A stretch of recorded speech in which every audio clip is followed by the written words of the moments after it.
alunos, tudo bem com vocês? Para quem não me conhece, eu sou a professora Kézia Prince, estou fazendo as correções do PET de arte para o ensino médio e também, assim que eu conseguir organizar a minha vida, eu estarei fazendo para o ensino fundamental também.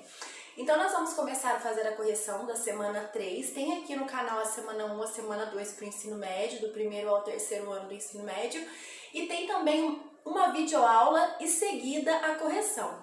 Como as explicações são menores, eu vou fazer a correção e a videoaula no mesmo vídeo, igual nesse. Se for uma explicação um pouco maior, né, que vai ter um tempo mais dedicado para essa explicação, então eu faço de um vídeo separado. Então, como é uma explicação mais curta, que eu estou vendo aqui nas páginas do PET, a gente pode então juntar tanto a aula como a correção, que não vai ficar tão cansativo para vocês. Então simbora, já se inscreva no canal, deixa aquele like para ajudar e simbora para a aula e para a correção. O eixo temático da semana 3 para o terceiro ano do ensino médio é sobre teatro.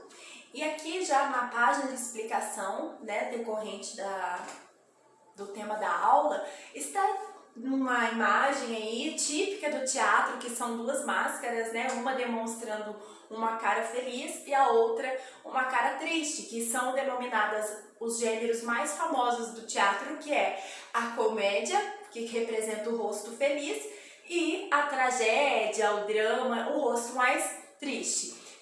E a palavra teatro, vocês sabem já, então nós vamos só reforçar esse conhecimento, vem do grego, que chama teatron, a arte de interpretar histórias. Então lá na Grécia Antiga, o teatro começou a se desenvolver de uma forma não tão, como é que podemos dizer, igual que nós temos hoje, né, com as características do teatro moderno que nós temos hoje, mas toda essa estrutura física, todos esses elementos que contém no teatro antigo, nós fazemos uso dele e apenas com a evolução da humanidade, com o uso de novas tecnologias, nós apenas incrementamos essa arte que já perdura muitos anos da humanidade.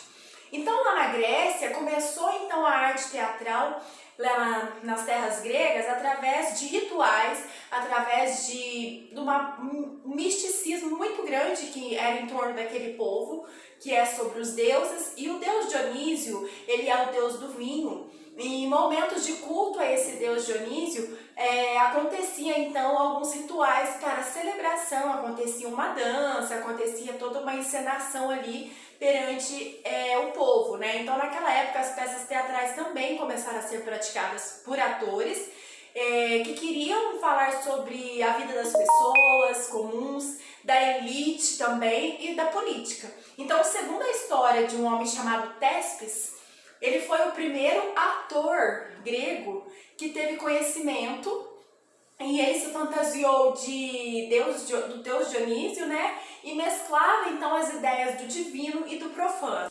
Mas somente na época do imperador grego Pisístrato, 600 anos antes de Cristo, que começou os concursos de teatro. Então, nesse período, nesse contexto, surgiram então dois gêneros que ficaram mais conhecidos, como eu já havia falado sobre a característica das máscaras, que é a comédia e a tragédia.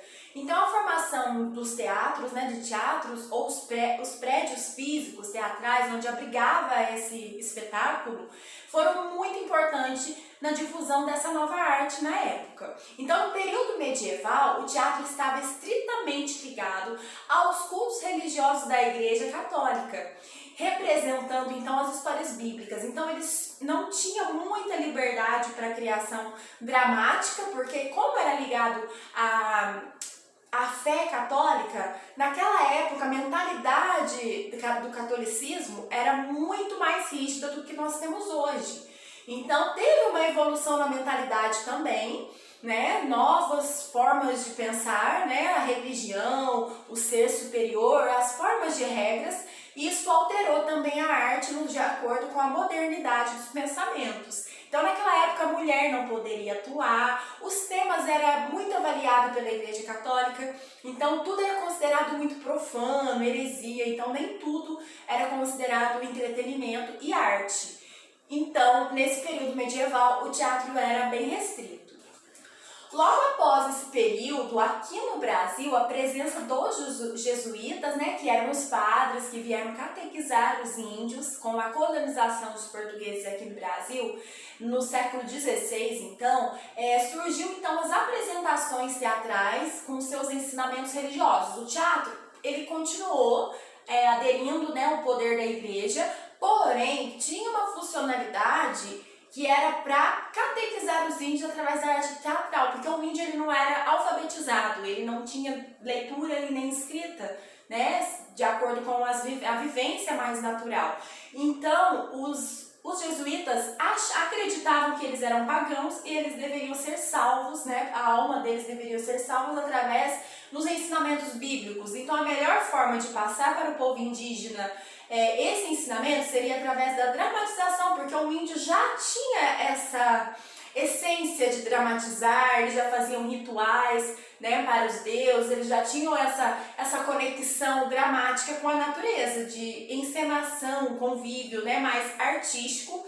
Então, os jesuítas observaram isso e conseguiram então ajudar então os índios a compreender os ensinamentos bíblicos através dessa metodologia, usando o teatro.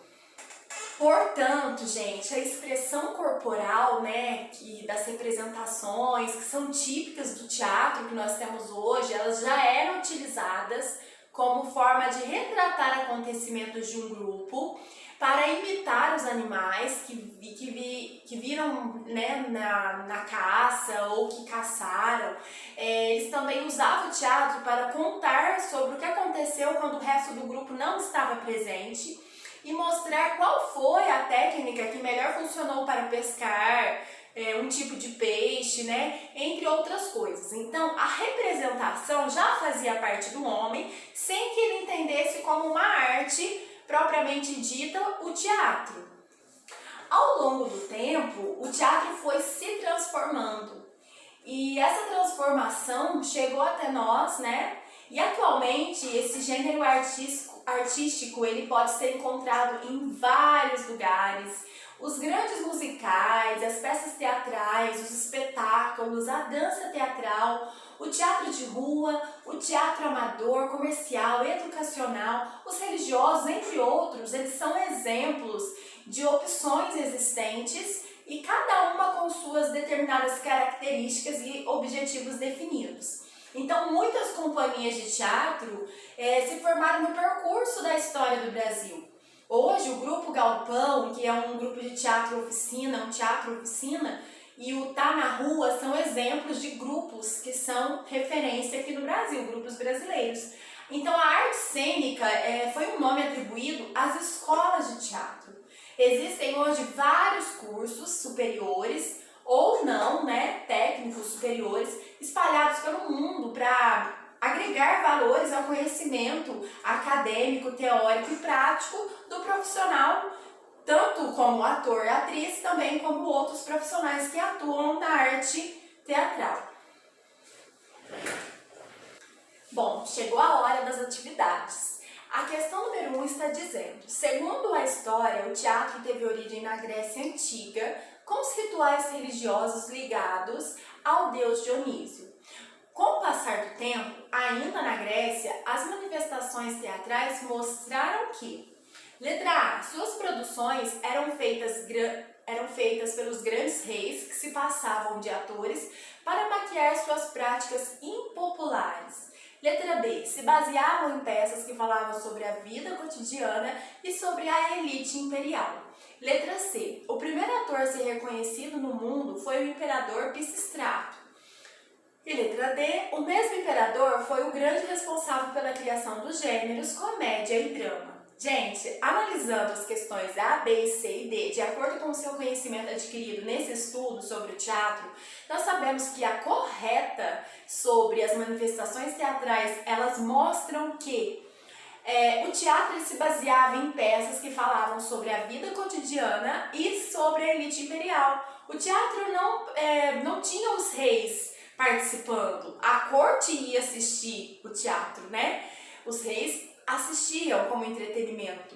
O primeiro ator não era o imperador Pisístrato, E o mesmo imperador, ele não foi o grande responsável por criar o gênero comédia e drama. Então a resposta correta é a letra B.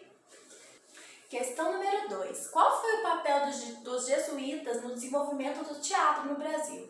Então, você sabe que o teatro no Brasil, ele iniciou então com a presença dos jesuítas, que queriam catequizar os índios, né, salvar, no pensamento deles, salvar a alma pagã do índio, de forma que eles voltassem para o cristianismo, e através da metodologia do teatro, eles conseguiram então passar a mensagem bíblica para que os índios então deixassem de ser pagãos e vivessem uma vida cristã. Então, o papel dos jesuítas, né, no desenvolvimento do teatro no Brasil foi muito importante, porque foi o início da arte teatral ser manifestada aqui na nossa terra. Bom, vamos agora para a questão número 3, que está pedindo para você analisar as alternativas e colocar verdadeiro ou falso. A primeira alternativa nos diz o seguinte: que o teatro brasileiro ele surgiu, com certeza, com a chegada dos europeus em terras brasileiras. Com certeza os europeus, quando chegaram, agregaram então o seu conhecimento, né? O teatro brasileiro foi influenciado pelo europeu. Porém, aqui na nossa terra, os nativos, os indígenas já produziam arte teatral através de rituais, celebrações, cerimônias. Então, não podemos afirmar que o teatro brasileiro surgiu com certeza. Por isso, essa afirmativa é falsa. A próxima alternativa diz: atualmente existem várias companhias de teatro no Brasil que oferecem espetáculos pelas ruas, levando alegria, conhecimento e entretenimento para o público. Essa é uma alternativa verdadeira, porque o teatro de rua ele tem uma peculiaridade e também a experiência de assistir um espetáculo na rua, ela é muito rica. Se você tiver oportunidade, se você já teve, você vai entender sobre o que eu estou falando, e se algum dia você puder assistir um vídeo, né, porque hoje nós estamos restrito ao ajuntamento social, então assista um vídeo sobre teatro de rua para você ver como que é as suas características, tá? Então essa é uma questão verdadeira. A próxima alternativa, a terceira, diz assim: os assuntos religiosos formaram as principais histórias teatrais no período medieval. Sim, essa afirmativa ela é verdadeira também, porque nós sabemos que na época medieval o teatro era muito restrito, porque vivia um contexto em que a fé católica dominava, né, até a mentalidade do povo. Então, o teatro não tinha tanta liberdade para se expressar como entretenimento. Então, é uma questão verdadeira. A última alternativa diz: o teatro contemporâneo se dispõe nas ruas das cidades, oferecendo espetáculos gratuitos e se extinguindo dos palcos dos grandes espaços fechados. Bom, o teatro contemporâneo ele pode acontecer tanto na rua, de forma gratuita, no espaço público, como também nos recintos fechados de forma privada, quando você precisa pagar um ingresso ou uma determinada quantia para estar participando, né? Então essa resposta ela não é verdadeira, ela é falsa, por afirmar que ele é oferecido gratuito. Não, ele é parcial, pode acontecer gratuito nas ruas ou pode acontecer de uma forma privada em que os atores vivem dessa remuneração. Então essa foi a resposta. Espero que tenha ajudado vocês.